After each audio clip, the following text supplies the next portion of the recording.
किसकी जीत, किसकी हार, अब की बार किसकी सरकार?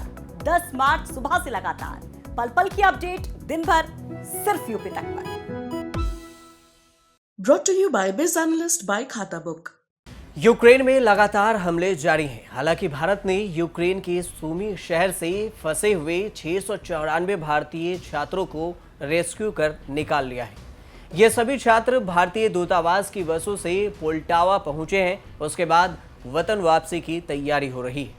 इस बात की जानकारी केंद्रीय मंत्री हरदीप पुरी ने दी। प्रधानमंत्री जी इसको बड़े पर्सनली सारे प्रोसेस को मॉनिटर कर रहे हैं। जयशंकर जी भी बड़े हैंड्स ऑन तरीके से इसको कर रहे हैं और मेरे जो कॉलीग्स बाकी मिनिस्ट्रियल थे, हम लोग अपना काम करके लौट आए हैं और मुझे पूरी उम्मीद है कि ये बाकी जो हमारे बच्चे हैं 700 के करीब, इनको भी जल्द सुरक्षित देश में वापस लाया जाएगा। खास बात ये रही कि भारतीय मिशन ने सूमी के विदेशी छात्रों को रेस्क्यू किया।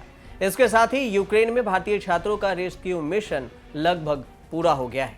लेकिन आपको बताते हैं कि कैसे भारत ने सूमी में फंसे भारतीय छात्रों का रेस्क्यू किया, वो भी युद्ध के दौरान। भारत ने पहले यूक्रेन के सूमी में फंसे भारतीय छात्रों को निकालने का पहला प्रयास 7 मार्च को किया था, लेकिन रूस और यूक्रेन के बीच लगातार बमबारी हो रही थी, जिस कारण लोगों को वहां से निकालना काफी मुश्किल हो रहा था, जिस कारण भारत सरकार भी छात्रों को निकालने में असफल रही। लेकिन उसके बाद 7 मार्च को ही भारत के प्रधानमंत्री नरेंद्र मोदी ने पहले सूमी में फंसे भारतीय छात्रों को सुरक्षित निकालने के लिए रूस के राष्ट्रपति व्लादिमीर पुतिन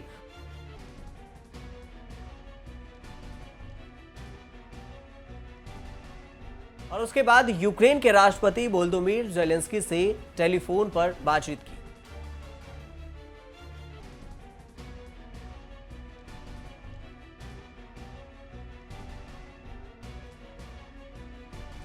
जिसके बाद रूस और यूक्रेन ने कुछ घंटों के लिए सीज फायर की घोषणा कर दी, मतलब कुछ देर के लिए युद्ध विराम किया गया। जिसके बाद यूक्रेन में मौजूद भारतीय एम्बेसी और अधिकारियों की मदद से सूमी में फंसे भारतीय छात्रों का रेस्क्यू किया गया। भारत के विदेश सचिव हर्षवर्धन श्रृंगला रूस और यूक्रेन के राजदूत से नई दिल्ली में बातचीत करते रहे। विदेश मंत्री एस जयशंकर रूस और यूक्रेन और उसके साथ बाकी पड़ोसी देशों के साथ भी संपर्क में रहे। जिसके बाद 8 मार्च को दोबारा रेस्क्यू ऑपरेशन शुरू किया गया और 9 मार्च की सुबह तक सभी भारतीय छात्रों को सूमी से निकाल लिया गया। जैसे ही रेस्क्यू मिशन खत्म हुआ, वैसे ही सूमी समेत तमाम शहरों पर रूसी सैनिकों ने हमले शुरू कर दिए। रूसी सैनिकों ने रिहायशी इलाकों पर भी मिसाइलों से हमला किया। रिपोर्ट के अनुसार इन हमलों में 21 लोगों के मारे जाने की खबर है। हालांकि सूमी में भारतीय छात्रों के रेस्क्यू से पहले एक स्पेशल फ्लाइट यूक्रेन से 200 भारतीय छात्रों को रोमानिया के सुसेवा से लेकर दिल्ली पहुंची।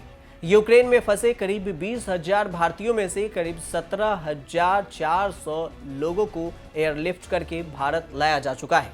यूक्रेन के पड़ोसी देशों से भारतीयों को लाने के लिए मिशन ऑपरेशन गंगा नाम दिया गया, जिसमें से हंगरी और पोलैंड से एयरलिफ्ट का काम पूरा हो गया है। इंडियन एयरफोर्स ने भी ऑपरेशन गंगा में भाग लिया। एयरफोर्स के C-17 ग्लोब मास्टर ने 10 उड़ानों से 256 यात्रियों को वापस लाया।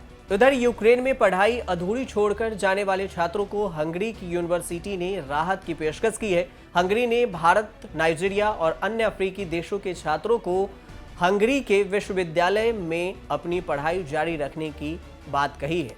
आपको बता दें कि सूमी में फंसे करीब 600 से ज्यादा भारतीय स्टूडेंट ने वीडियो जारी कर कहा था कि अगर उन्हें कुछ होता है तो इसके लिए भारत सरकार और भारतीय दूतावास जिम्मेदार होगी। उधर रूसी हमलों में चेर्नोबिल न्यूक्लियर साइट को अब रूस के सैनिकों ने कब्जा कर लिया है। अंतर्राष्ट्रीय परमाणु ऊर्जा एजेंसी के प्रमुख राफेल ग्रॉसी का कहना है कि चेर्नोबिल परमाणु ऊर्जा संयंत्र के रिमोट डेटा ट्रांसमिशन खो गया है। अब यह संयंत्र अंतर्राष्ट्रीय परमाणु ऊर्जा एजेंसी को डेटा ट्रांसफर नहीं कर पा रहा है। चेर्नोबिल न्यूक्लियर प्लांट के कर्मचारी अब रूसी सैनिकों की बंदूक की नोक पर काम कर रहे हैं। संयुक्त राष्ट्र यानी यूएन का अनुमान है कि करीब 40 लाख लोग यूक्रेन छोड़ सकते हैं। संयुक्त राष्ट्र का कहना है कि यह दूसरे विश्व युद्ध के बाद से यूरोप में सबसे तेजी से बढ़ रहा शरणार्थी संकट है। संयुक्त राष्ट्र के अनुसार करीब 2 हफ्ते पहले रूसी सैनिकों के यूक्रेन में प्रवेश करने के बाद 20 लाख से अधिक लोगों ने यूक्रेन छोड़ दिया है। यूनिसेफ के मुताबिक शरणार्थियों में आधे बच्चे हैं, यानी 10 लाख बच्चों को इस युद्ध में अपने माता पिता से बिछड़ना पड़ा है।